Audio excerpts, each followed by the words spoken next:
Bismillahirrahmanirrahim. Assalamualaikum warahmatullahi wabarakatuh. Saya Alifah Amira bin Kasmin dan sahabat saya Siti Nur Najihah binti Ahmad Khaidir dan Muhammad Faizal bin Imran akan membentangkan tajuk berkenaan dengan model SAMR.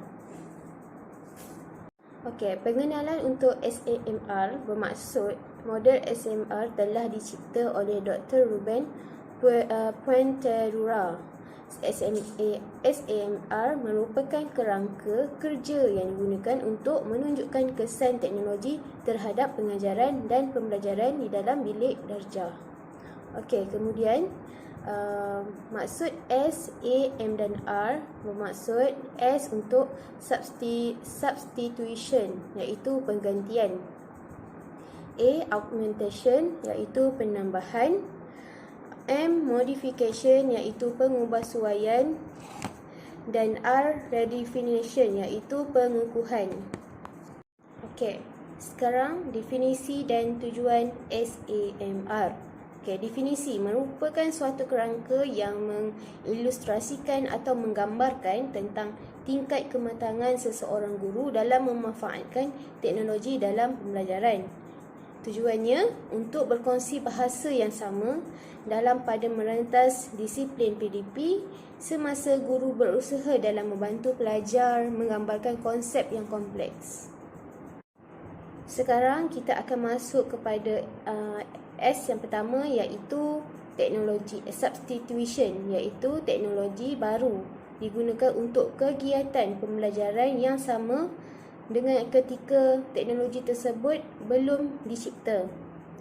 Penggunaan komputer dengan software word processing seperti Microsoft Word berfungsi untuk menggantikan proses menulis yang biasa kita lakukan menggunakan pen dan kertas.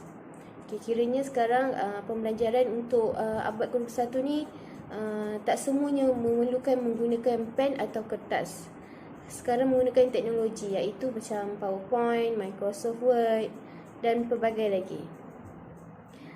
Huruf A, M dan R akan dibentangkan oleh kawan saya sebentar lagi. Okey, seterusnya ialah augmentation. Augmentation bermaksud penambahan ataupun peningkatan. Teknologi baru digunakan untuk kegiatan pembelajaran yang serupa dengan teknologi tersebut belum diadopsi. Namun demikian, teknologi sekatan mula digunakan agar kegiatan tersebut lebih intensif. Bermaksud, teknologi masih bertindak sebagai pengganti alat secara langsung, tetapi dengan penambahbaikan fungsi. Contohnya, menaip pada pemprosesan perkataan ataupun pada Word. Penambahbaikan bermaksud proses pembelajaran boleh menjadi lebih cekap dan menarik. Imej boleh ditambah, teks boleh di-hyperlink dan perubahan pada teks itu sendiri boleh dibuat dengan cepat. Contohnya, menggunakan software yang sama dengan memanfaatkan fungsi sedia ada seperti fungsi untuk memeriksa ejaan dan membetulkan tata bahasa. Seterusnya ialah modification iaitu pengubahsuaian. Teknologi baru digunakan untuk kegiatan pembelajaran yang sudah dimodifikasi cukup jauh berbanding versi sebelumnya. Dengan menggunakan komputer yang sama, pelajar boleh menggunakan kemudahan internet. Sebagai contoh, penggunaan Google Document. Melalui Google Document, pelajar boleh menyiapkan kerja mereka bersama rakan-rakan walaupun mereka tinggal berjauhan. Okey, pada peringkat ini, teknologi bukan sahaja meningkatkan aktiviti pembelajaran, ia juga mengubahnya dengan ketara. Contoh, mungkin pelajar menyediakan blog di mana mereka membuka kerja mereka kepada khalayak di seluruh dunia.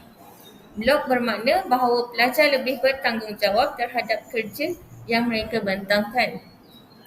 Jadi, mereka akan cenderung menghabiskan lebih banyak masa untuk memperhalusi kerja bertulis mereka.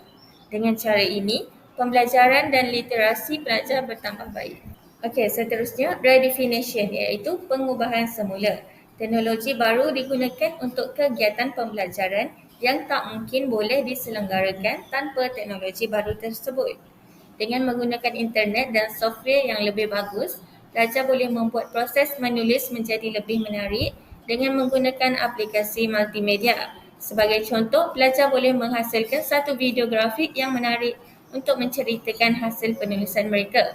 Pada tahap ini, memerlukan guru memikirkan aktiviti pembelajaran yang sebelum ini tidak dapat dibayangkan tanpa menggunakan teknologi.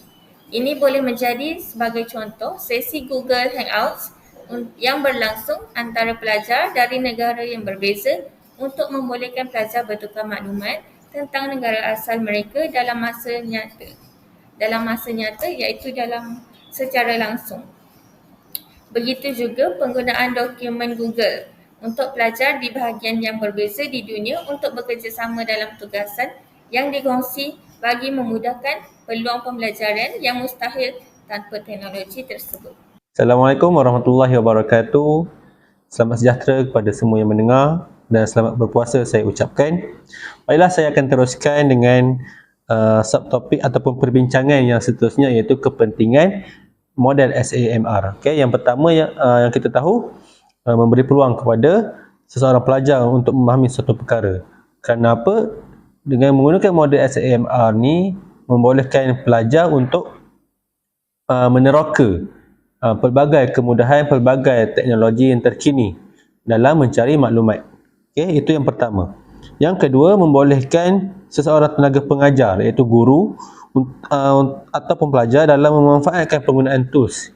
Kerana apa? Dalam model SAMR ni, dia menekankan kepada proses penambahbaikan sesuatu aplikasi. Contohnya daripada menggunakan kertas, kita boleh menggunakan Word. Daripada Word, kita boleh menggunakan Microsoft PowerPoint. Yang mana SAMR ni memberikan peluang yang banyak ataupun pilihan yang banyak kepada pengguna dia untuk menggunakan mengikut keadaan ataupun situasi yang sesuai. Okay. Seterusnya, membantu seorang guru dalam proses pengajaran dan pembelajaran. Okay. Inilah yang paling penting, yang mana penggunaan teknologi dalam PDPP ataupun maafkan saya, iaitu PDP, okay, menggunakan teknologi selari dengan kehendak keperluan pendidikan pada masa kini yang menggunakan teknologi. Baiklah, seterusnya kita lihat kepada contoh aplikasi model SAMR yang kita boleh lihat pada masa kini, iaitu antaranya adalah Zapar. Aplikasi Zapar, Tarsia, Quizlet, Doctory and Google Classroom. Yang mana kita banyak guna pada hari ini. Sebagai contoh yang paling dekat dengan kita, iaitu Quizlet. Yang Quizlet yang mana kebanyakan guru menggunakan Quizlet untuk membuat quiz kepada pelajar dalam kelas, menggunakan teknologi-teknologi terkini. Kemudian yang paling dekat dengan kita iaitu Google Classroom, yang mana kita guna untuk menghantar tugasan, menerima tugasan, interaksi guru dan pelajar dalam Google Classroom. Yang mana itu sangat memudahkan, nak lagi kita yang berada dalam keadaan jauh antara satu sama lain, dan menggunakan teknologi ini memudahkan urusan-urusan kita dalam menyiapkan tugasan-tugasan kita. Baiklah, itu saja daripada kumpulan kami yang menceritakan ataupun membincangkan berkaitan dengan SAMR. Yang mana SAMR ni merupakan satu kaedah yang mana mengetengahkan bahawa sesuatu teknologi itu boleh berkembang dari masa ke semasa, daripada baik kepada lebih baik, seterusnya daripada memudahkan dan lebih memudahkan lagi pada para pengguna. Baiklah, itu sahaja daripada kami. Sekian, terima kasih. Assalamualaikum.